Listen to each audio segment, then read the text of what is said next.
జీవపు మాటలు సజీవపు మాటలు నీ బ్రతుకును మార్చి దేవుని మాటలు.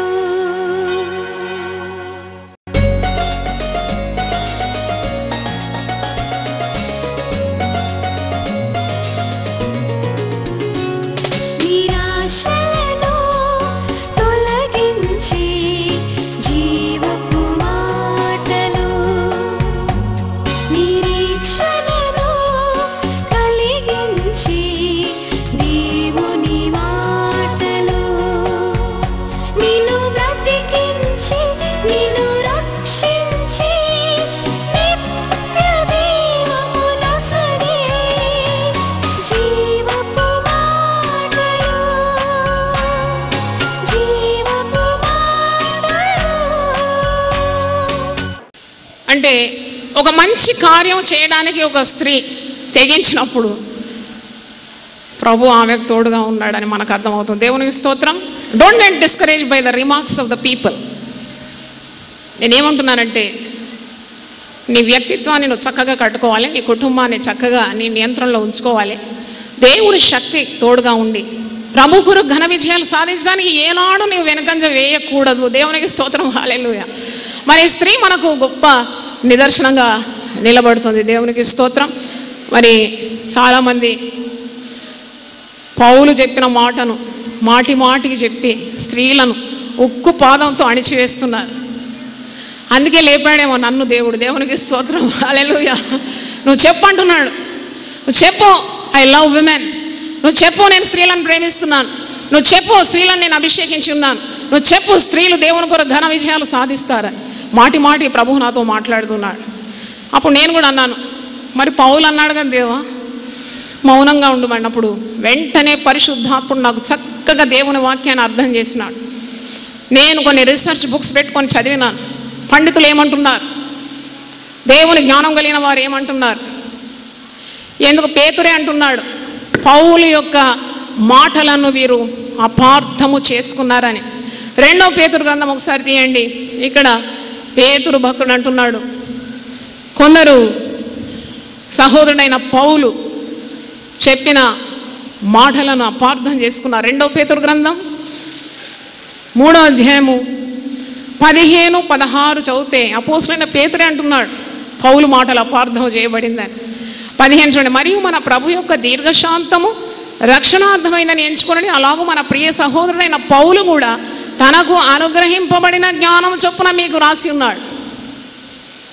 తనకు ఎంత జ్ఞానము అనుగ్రహింపబడిందో అంత మట్టుకు ఆయన రాసి ఉన్నాడు. వీటిని గురించి తన పత్రికలన్నింటిలోనూ బోధించున్నాడు. అయితే వాటిలో కొన్ని సంగతులు గ్రహించుటకు కష్టమైనవి. వీటిని విద్యావిహీనులను అస్థిరులైన వారు తక్కిన లేఖనములను అపార్థము చేసినట్లు తమ స్వకీయ నాశనమునకు అపార్థము చేయు. పౌలు స్త్రీలను మౌనంగా ఉండమన్నాడు. అందుకే 2012 సంవత్సరాలు మౌనంగా ఉండాలి, మౌనంగా ఉండాలి, మౌనంగా ఉండాలి అనే బోధ, ఆ బోధ అనుసరిస్తున్నారు. చూడండి, నేను ఎప్పుడే చెప్పాను, ఒక పొలంలో కోత కోయడానికి స్త్రీలు పురుషులు వంగి ఏ విధంగా పంటను కోస్తున్నారు. ప్రభు అంటున్నాడు కోత విస్తారంగా ఉంది, పనివారు కొద్దిగా ఉన్నారు. పురుషులను మాత్రం పిలవలేదు, స్త్రీలను కూడా పిలుచుకున్నాడు. మరి మౌనంగా ఉంటే పనులు ఎలాగవుతుంది? ఇంతకుముందే చెప్పినాను, ఎస్తేరు మౌనంగా ఉంటే యూదులందరూ నశించిపోయేది. దెబోరా మౌనంగా ఉంటే ఇశ్రాయేల్ అందరూ నశించిపోయేది. హుల్డా ప్రవక్తి మౌనంగా ఉంటే దేవుని యొక్క మర్మములను రాజులు గ్రహించలేకపోయేది. మిరియం మౌనంగా ఉంటే లక్షలాది జనాన్ని ఆరాధనలో నడిపించకపోయేది. ఇక్కడ మౌనంగా ఉండమని పౌలు అన్నప్పుడు దాని అర్థం ఏంటి? అది కొరింథీయులకు రాసినాడు. రాజమండ్రిలో ఉన్నవారు, రామ్నగర్లో ఉండేవారు కూడా ఆ మాట పట్టుకొని ఉంటే ఏ విధంగా సేవ జరుగుతుంది? కొరింథీయులకు ఎందుకు రాసినాడు ప్రభువులు? తిమోతికి కూడా రాస్తున్నాడు. ఎందుకు అంటే ఆనాడు అనాగరికులైన స్త్రీలు, చాలామంది వేశ్య వృత్తి చేసే స్త్రీలు పౌలు యొక్క బోధకు మారు మనసు పొంది సంఘానికి చేర్చబడినారు. వారు మారినారు కానీ వారి నాగరికత మారలేదు, వారి సంస్కృతి మారలేదు. కనుక వారు సంఘంలో పౌలు బోధిస్తున్నప్పుడు బొబ్బలు పెట్టి గట్టిగా మాట్లాడేది అనమాట. వాళ్ళ పురుషులతో సైగలు చేసుకుంటూ గట్టిగా బొబ్బలు పెట్టి మాట్లాడేది. పౌలు యొక్క వాక్య ఆ సందేశానికి అభ్యంతరంగా ఉన్నప్పుడు అప్పుడు పౌలు అన్నాడు, స్త్రీలు మౌనంగా ఉండాలి. ఆనాడు ఆ పరిస్థితిలో సంఘానికి పౌలు ఇచ్చిన హెచ్చరిక, మీరు స్త్రీలు మౌనంగా ఉండండి, మీరు వెళ్ళి ఏదైనా మీకు తెలుసుకోవాలంటే మీ ఇంటి దగ్గర మీ పురుషులను అడిగి నేర్చుకోండి. పురుషులను అడిగి నేర్చుకోమన్నాడు. స్త్రీలు మౌనంగా ఉండాలి అంటే ఆనాడు ఆ పరిస్థితికి పౌలు అలా బోధించినాడు. అందరు పోయి పురుషులు ఇంటే నేర్చుకోవాలంటే పురుషులకు అంత జ్ఞానం ఉందా? అందరి పురుషులు అంత విద్యావంతుల, దేవుని వాక్యాన్ని తెలిసిన వారా? అబిగైలే ఒకవేళ ఇంటికి పోయి నాబాలను అడిగితే ఏం ఆత్మీయ సత్యాలు ఆమె బోధించేది? కనుక ఆనాడు నేర్పు లేని స్త్రీలకు పౌలు ఇచ్చిన ఉపదేశం ఈనాడు దేవుని ఆత్మచేత నింపబడి నేర్పు కలిగిన స్త్రీలు, సామర్థ్యం గల స్త్రీలు కూడా మౌనంగా ఉండి దేవుని పనులు చేయకుంటే పరలోక రాజ్యం ఎలా కట్టబడుతుంది? నేను ఎప్పుడు చెప్తాను, ఒక మీటింగ్ పెట్టినప్పుడు, ఒక ఉపవాస ప్రార్థన పెట్టినప్పుడు అధిక సంఖ్యలో ఎవరు వస్తారండి? గట్టిగా చెప్పండి, గట్టిగా చెప్పండి. ఎవరు వస్తారండి అధిక సంఖ్యలో? ఒక చిన్న కూడిక పెడితే అధిక సంఖ్యలో ఎవరు వస్తున్నారు? ఒక పెద్ద మహాసభ పెడితే ఎవరు వస్తున్నారు? నాకు అనిపిస్తుంది పరలోక రాజ్యంలో కూడా ఎక్కువ మంది ఉంటారు. దేవునికి స్తోత్రం, హల్లెలూయా. అంటే అంత ఆసక్తి స్త్రీల్లో మనం చూస్తున్నాం. ఆయన రూపంలో సృజింపబడిన, ఆయన ఊపిరి కలిగిన వారు, ఆయన ఆత్మను పొందుకున్న వారు, ఆయన పక్షపాతి కాడు, రక్షణకు పరిశుద్ధాత్మకు లింగ భేదం లేదు, సమంగా ఆయన శక్తిని మనకిస్తున్నాడు. కాబట్టి మౌనంగా ఉంటే నువ్వు ఎలాగో దేవుని రాజ్యం కడతావు? మౌనంగా ఉంటే సరిగ్గా అర్థం చేయాలి. అందుకే పేతురు అంటున్నాడు, పౌలు చెప్పిన మాటలను విద్యా విహీనులు, తెలివి తక్కువ వారు అపార్థం చేసుకున్నారు, వారు స్వకీయ నాశనము వారు కోరుకుంటున్నారు. కాబట్టి దేవా నీ వాక్యములోని మర్మములను గ్రహించుటకు నా కన్నులను నీవేం చేయాలి? తెరవాలి. హల్లెలూయా. నేర్పు లేని స్త్రీలు, అనాగరికులు, సంస్కృతి లేనివారు, వేశ్యావృత్తి నుండి సంఘానికి నూతనంగా చేర్చబడినవారు బొబ్బలు పెట్టి గట్టిగా మాట్లాడుతుంటే ఆయన వాక్యానికి అభ్యంతరంగా ఉన్నందుకు మీరు మౌనంగా ఉండండి, మౌనంగా ఉండమంటే అప్పటి నుండి స్త్రీలు మౌనంగా ఉంటే మనం ఏ విధంగా ఆత్మలను సంపాదించగలం? దేవుడు నీకు సామర్థ్యాన్ని ఇచ్చినాడు, తలాంతులను ఇచ్చినాడు, వరాలను ఇచ్చినాడు. పరిశుద్ధాత్మ వరములకు ఏమైనా భేదం ఉందా? ఆ వరములు 9 కూడా పక్షపాతము లేకుండా స్త్రీలకు కూడా పొందుకుంటున్నారు కదా. ఫలము కూడా ప్రేమ, సంతోషం, సమాధానం, దీర్ఘశాంతం, విశ్వాసం, సాత్వికం, దయాళుత్వం, మంచి, ఇవన్నీ పురుషులకు స్త్రీలకు దేవుడు పక్షపాతం లేకుండా ఫలభరితమైన జీవితాన్ని ఆత్మ ద్వారా అనుగ్రహిస్తున్నాడు కదా. కాబట్టి ఈ మిథ్యలన్నీ పోవాలి. సత్యం మీరు తెలుసుకుంటారు, ఆ సత్యమే మిమ్మును స్వతంత్రులుగా చేస్తుంది. చప్పట్లు కొట్టి దేవుని స్తుతించండి. You will know the truth and the truth will set you free. యోహాను సువార్త 8:32 యేసు ప్రభువే అన్నాడు స్వయంగా, మీరు సత్యం తెలుసుకుంటే ఆ సత్యం మీ కట్లన్నీ కూడా తెంపివేస్తుంది. మీరు సత్యం తెలుసుకున్న తర్వాత తిరిగి మీరు దాస్యం అనే కాడి కిందికి రాకూడదని గలతీలకు రాస్తూ పౌలు భక్తుడే అంటున్నాడు. గలతీ 5:1 ఉంది, ఈ స్వాతంత్రము దేవుడే మీకు అనుగ్రహించినాడు. కాబట్టి క్రీస్తునందు మీరు స్వతంత్రులుగా ఉన్నారు. మీరు స్థిరంగా నిలిచి మరల దాస్యమును కాడి క్రింద చిక్కుకొనకుండా చూచుకొనుడి. దేవునికి స్తోత్రం, హల్లెలూయా. వాక్యం వెల్లడి అవుటతోడనే చీకటిలో వెలుగు కలుగుతుంది. మీ దాస్యం, మీ కట్లన్నీ తెగిపోతుంది. దాని తర్వాత తిరిగి మీరు దాస్యం అనే కాడి కిందికి రాకూడదు. తర్వాత వాక్యంలో ఒకవేళ పౌలు మౌనంగా ఉండమన్నాడు అని అంటే గలతీయులకు రాసిన పత్రిక 3:28 మీరు చూసినప్పుడు మీకు తేట తెల్లమైపోతుంది. గలతీయులకు రాసిన పత్రిక 3:28 నేను 25 నుండి చదువుతున్నాను. విశ్వాసం వెల్లడి ఆయను గనుక ఇక బాల శిక్షకుని క్రింద ఉండుము. యేసు క్రీస్తునందు మీరందరి విశ్వాసం వలన దేవుని కుమారులై ఉన్నారు. హల్లెలూయా. దేవుని కుమారులు అంటే దేవుని కుమార్తెల కుమారులందరూ కూడా. 6వ వచనం చూడండి, మీ కొరకు బహుగా ప్రయాసపడిన మరియకు వందనాలు. మరియ బహుగా ప్రయాసపడిందట. సేవలో ఎంతో కష్టపడిన ఆ మరియకు వందనాలు.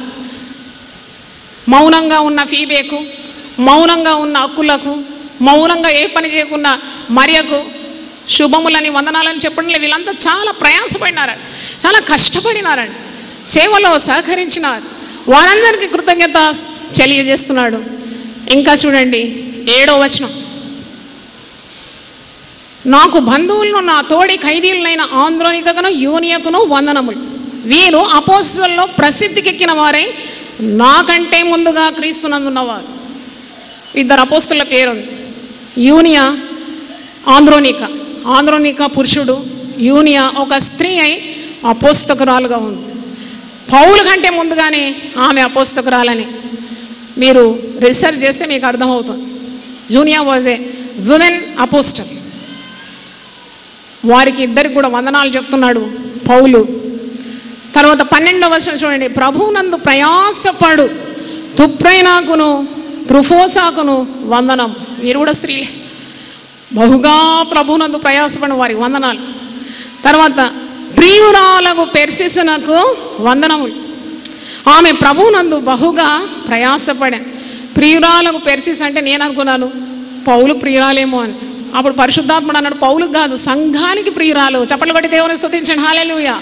సంఘానికి పెర్సిస్. ఎందుకు ప్రియురాలు అయిపోయింది? ప్రియురాలు అని పౌలు సంబోధిస్తున్నాడు కదా. స్త్రీ ద్వేషకుడు అని మీరు అనుకుంటున్నారు, కానీ ఎంతగా ప్రేమిస్తున్నాడు స్త్రీలను. దేవుని ఆత్మ కలిగిన వాడు పౌలు. పెర్సిస్ చాలా ప్రయాసపడింది. ప్రియురాలకు పెర్సిస్ అంటే సంఘానికి ప్రియురాలు అయిపోయింది. అందరూ ఆమెను ఇష్టపడుతున్నారు, ఎందుకంటే ఆమె పరిచర్య అంత గొప్పది. ఆమె సంఘము ఆమెను ప్రేమిస్తుంది మిక్కటంగా. ఆమె ఎంతో ప్రయాసపడింది, ఆమెకు కూడా వందనాలని పౌలు తెలియజేస్తున్నాడు. ఇంకా 13 చూడండి, ప్రభువునందు ఏర్పరచబడిన రూఫునకు వందనములు, అతని తల్లికి వందనములు.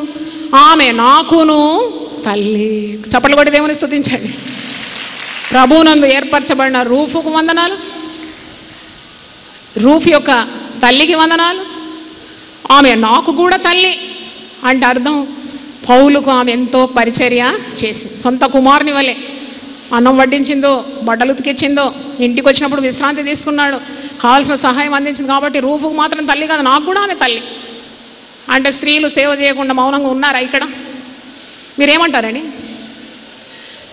స్త్రీలు తప్పకుండా దేవుని సేవ చెయ్యాలని ఎంతమంది స్త్రీలు మీరు నిశ్చయం చేసుకున్నారు? ఒకసారి చేతులు చూపెట్టండి. ఇంకా కొన్ని చేతులు చాలా భయంతో కిందికి ఉంది. మీది జపాలు చెయ్యి, హల్లెలూయా. ఇంకా మీదికి దేవుని స్తోత్రం, హల్లెలూయా.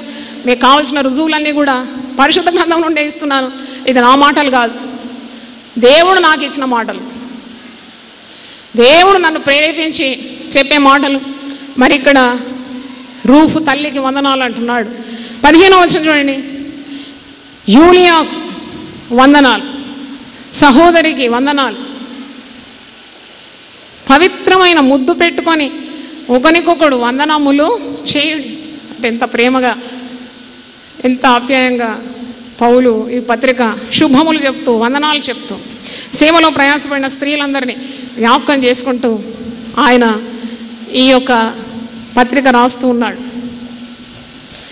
పౌలు, శీలలు, లూకా, బర్నబా వీరందరూ మిషనరీ దండయాత్రలో ప్రయాసపడుతూ సేవ చేస్తున్నప్పుడు అపోస్తల కార్యం 16వ అధ్యాయంలో లుదియా అనే ఒక స్త్రీ వీరిని ఇంట చేర్చుకొని వారికి ఆతిథ్యం ఇచ్చింది. దేవుడు ఆమె హృదయాన్ని తెరిచినాడని అపోస్తల కార్యం 16వ అధ్యాయంలో చూస్తున్నాం. స్త్రీలు సేవ చేయకుంటే వీరికి పరిచర్య ఎవరు చేస్తారు? అపోస్తల కార్యం 16:14 చూడండి. అప్పుడు లూదియా అను దైవభక్తి గల ఒక స్త్రీ వినుచుండెను. ఆమె సామాన్యురాలు కాదు, షీఈ్ ఎ బిజినెస్ ఉమెన్. ఆమె ఊదా రంగు పొడిని అమ్ము తుయతైర పట్టణస్త్రాలు. ప్రభు ఆమె హృదయం తెరిచిన గనుక పౌలు చెప్పిన మాటల యందు లక్ష్యముంచెను.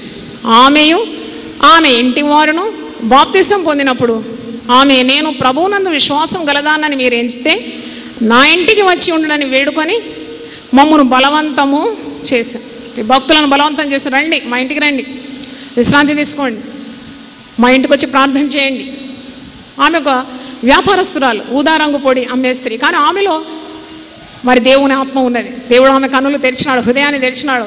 దైవ కార్యాలు చూస్తుంది, సేవలో పాలు పొందుతుంది, ఆతిథ్యం ఇస్తుంది.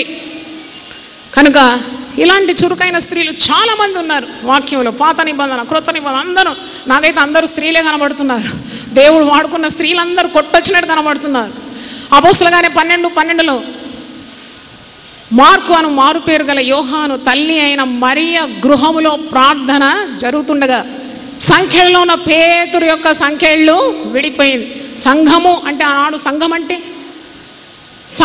అంటే ఏంటి? కట్టడాల.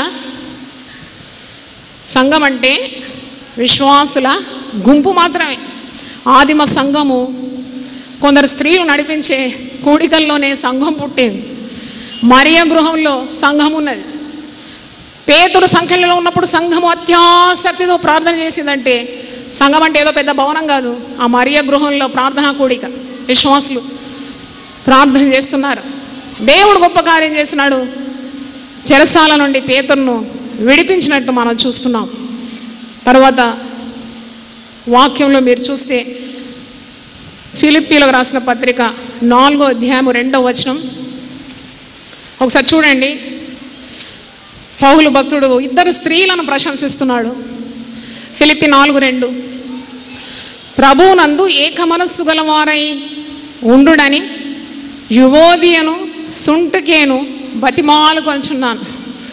ఇద్దరు సేవకురాలు చాలా దేవుని కొరకు ప్రయాసపడుతున్నారు. కానీ వారికి ఏక మనసు లేదేమో, వారు ఏక మనసు కలిగి ఉండాలని వీరు తన సహకారులని, ఈ సహకారుల పేర్లు జీవ గ్రంథమందు రాయబడి ఉన్నదని చివరి వరుసలో మీరు చూస్తారు.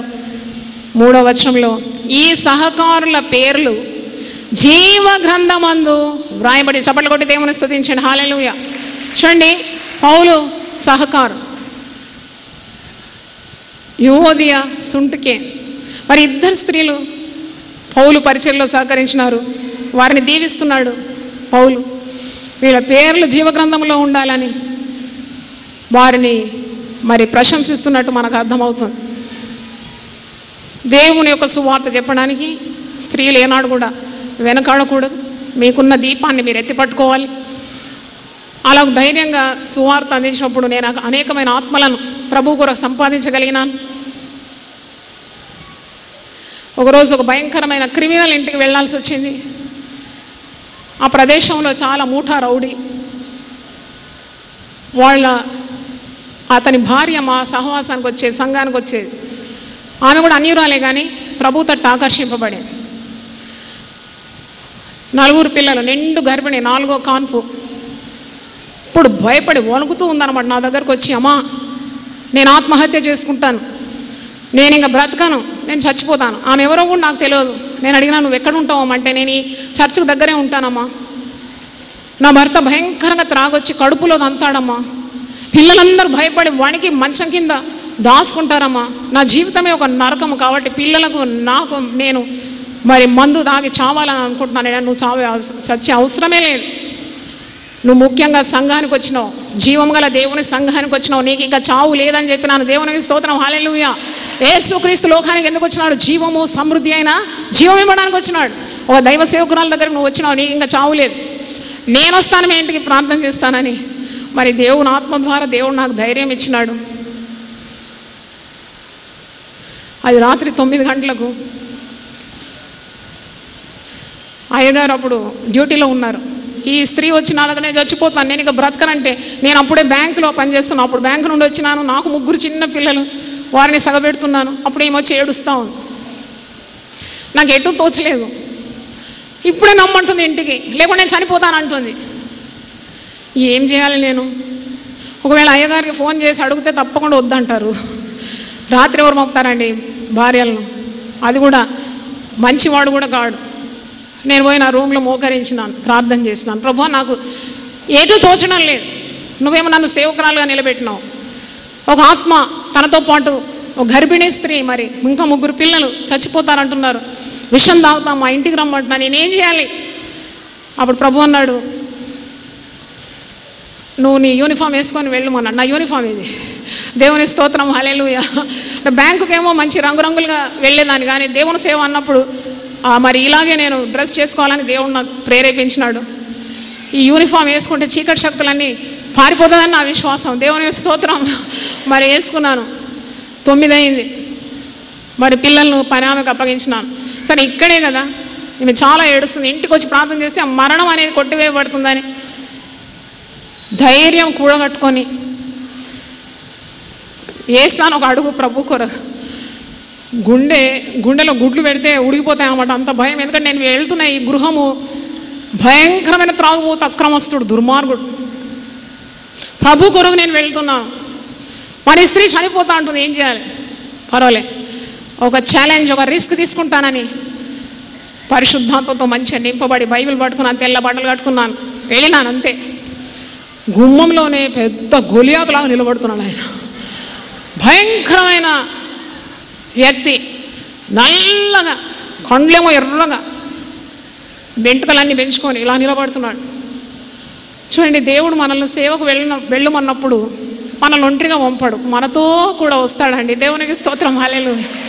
యుగ సమాప్తి వరకు సదాకాలము నేను నీకు తోడుగా. నేను ఒక సవాలుగా వెళ్తున్నాను. నేను వెళ్ళగానే బైబిల్ నా చేతిలో చూసినాడు, నా యొక్క అటైర్ చూసినాడు. ఈమెదో సేవకురాలు అనుకున్నాడు, ఇట్లా పక్కకు జరిగినాడు. ఎందుకంటే ఆ చిన్న గుమ్మంలో ఆయన నిండుగా ఉన్నాడు. నేను ఆయన పేరు పెట్టి పిలిచినాను. అంటే ఆ పేరు ఆయనకు తెలుసు, నాకు తెలుసు కదా. ఆమె భార్య చెప్పింది ప్రేమతో, అయ్యా నేను మీ గృహంలో ప్రార్థన చేయడానికి వచ్చినానంటే వెంటనే అమ్మా అని చెప్పి పక్కనే తొలగినాడు. నన్ను వారి ఇంట్లో కూర్చోబెట్టినారు. నా వెనుక పెద్ద సాయిబాబా విగ్రహం, నేను కూర్చున్న కుర్చీ వెనుక చూస్తే విగ్రహం, ఇల్లంతా విగ్రహాలే. చేసే అక్రమాలన్నీ చేస్తాడు, పూజలు కూడా అంతకంటే ఎక్కువ చేస్తాడట. నన్ను కూర్చోబెట్టిన తర్వాత నేను అన్నాను, అయ్యా కూర్చో, నీ కొరకు ప్రార్థన చేయడానికి నేను వచ్చినాను అని అంటే, అమ్మా ఇప్పుడే నేను వస్తాను, ఒక 2 నిమిషాల్లో వస్తానంటే నేను అనుకున్నాను ఇక అటే పోతాడేమో రాడనుకున్నాను. కానీ ఒక 30 మందిని పట్టుకొచ్చినాడండి. 30 మందిని పట్టుకొచ్చినాడు. ఎందుకంటే వాళ్ళదంతా ఉమ్మడి కుటుంబము, అక్కపక్కలంతా అన్నదమ్ములు, అక్కచెళ్ళ కుటుంబాలు అందరూ అమ్మ మన ఇంటికి వచ్చింది, అమ్మ మన ఇంటికి వచ్చిందని చెప్పి వారందరూ నడిపించినాడు. అందరినీ వరుసగా కూర్చోబెట్టినాడు. నేను అప్పుడు వారి గృహంలో పొట్టి జక్కయ్య గురించి చెప్పినాను. జక్కయ్యను, పాపి అయిన జక్కయ్య, సుంకపు గుత్తదారి, ఎన్ని అక్రమాలు చేసినాడు, లంచగొండి. యేసు ఆయనను ప్రేమించి, జక్కయ్య త్వరగా దిగినా, నేను నీ ఇంటికి వస్తానంటే ఆ ఇంటికి రక్షణ వచ్చేసింది. జక్కయ్య తన పాపాలు ఒప్పుకున్నాడు, ఎవరిని మోసం చేసినాడో 4 రెట్లు చెల్లించినాడు. ఇవన్నీ చెప్పినాను. ఎంత అద్భుతం అండి! దేవుని వాక్యము శక్తి గలది. చెప్పేవారు అబలలైన సబలలైన పురుషులైన స్త్రీలైన శక్తి దేంట్లో ఉందండి? చెప్పండి గట్టిగా. వాక్యములో ఉన్న శక్తి. హల్లెలూయా, హల్లెలూయా. అది స్త్రీ చెప్తుందా పురుషుడు చెప్తుందా అని కాదు. ఒక లేడీ డాక్టర్ ఇంజెక్షన్ ఇస్తే తీసుకోడా పురుషుడు? లేదు, నేను పురుషుడు ఇస్తేనే తీసుకుంటానంటే ఏదైనా పురుషుడో స్త్రీయో ఇంజెక్షన్ పడాలి, రోగము నయం కావాలంతే. మరి నేను స్త్రీగా ఉండి యేసుక్రీస్తు కూర్చున్న సువార్త ఆ అక్రమస్తుని ఇంట్లో చెప్పినాను. దేవుడు నా ప్రయాసం వ్యర్థం చేయలేదు. ఆ బహు దుర్మార్గుడు మందిని ముంచే మూఠా రౌడీ ఆ రోజు కన్నీళ్లు గార్చినాడు, బండ బదలైంది. దేవునికి స్తోత్రం, హల్లెలూయా. మోకరించినాడు. నేను ప్రార్థన చేసినాను. తర్వాత మా సంఘానికి వారు రావడం, దాదాపు 40 మంది బాప్తిసం తీసుకున్నారండి. దేవునికి స్తోత్రం, హల్లెలూయా. ఇంత పెద్ద పంట కోసినాను, 40 మంది కంటే ఎక్కువగా. దాంట్లో ఒక కాపరి కూడా మరి ప్రభు సేవ చేసినాడు. దేవునికి స్తోత్రం. నేను ఎందుకు చెప్తున్నానంటే, జీవపు మాటలు, సజీవపు మాటలు. యునైటెడ్ పీపుల్స్ ఫెలోషిప్ నిర్వహించు సంపూర్ణ రాత్రి ప్రార్థన ప్రతి నెల చివరి బుధవారం. సమయం రాత్రి 9 గంటల నుండి ఉదయం 5 గంటల వరకు. స్థలం centenary Baptist church, clock tower దగ్గర, సికింద్రాబాద్. మీ అవసరతల కొరకు ప్రత్యేక ప్రార్థనలు చేయబడును. అందరూ ఆహ్వానితులే. ఆహ్వానించువారు జాయ్ చెరియన్ గారు. ఇంతవరకు మీరు జాయ్ చరణ్ గారి సందేశం విని ఆశీర్వదింపబడ్డారని నేను నమ్ముచుంటున్నాను. మీ స్పందన మాకు తెలియజేయండి. మరియు మీ ప్రార్థన అవసరతలు మా ఆత్మీయ పుస్తకములు పొందుకొనుటకు మాకు ఫోన్ ద్వారా కానీ లేక ఉత్తరం ద్వారా కానీ మరి ఈమెయిల్ ద్వారా కానీ మాకు తెలియజేయాలని మేము మీకు మనవి చేస్తున్నాము. మా address Joy Cherian United Peoples Fellowship, house number 1-9-52 by E/3 Ramnagar, Hyderabad 5,20,000. Phone number 04027624030. మరి ఒకసారి 04027624030. మా ఈమెయిల్ joycherian@hotmail.com మరియు వెబ్సైట్ www.unitedpeoplesfellowship.com. మా ప్రార్థనా కూటములు ప్రతి శుక్రవారం రామ్నగర్ ఆలయంలో ఉపవాస ప్రార్థనలు సాయంత్రం 4 నుండి 8:30 గంటల వరకు ఉంటుందని తెలియజేస్తున్నాను మరియు ఆ కూటములకు ఆహ్వానిస్తున్నాను.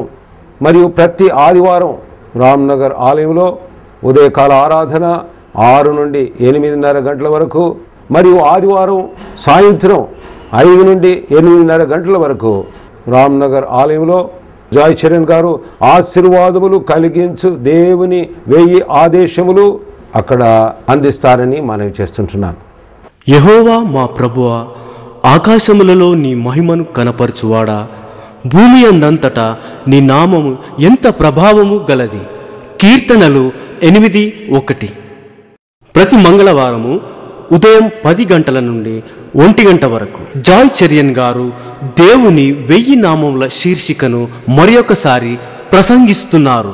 స్థలం యునైటెడ్ పీపుల్స్ ఫెలోషిప్, రామ్నగర్ ఆలయంలో. అందరికీ ఆహ్వానం. దైవనామములు ధ్యానించి దైవశక్తిని అనుభవించండి. ఈ టీవీ కార్యక్రమం ముందుకు కొనసాగించబట్టకు ప్రార్థించి సహకరించాలని మనవి చేస్తున్నాం. దేవుడు మిమ్మల్ని దీవించుగాక. నిరాశ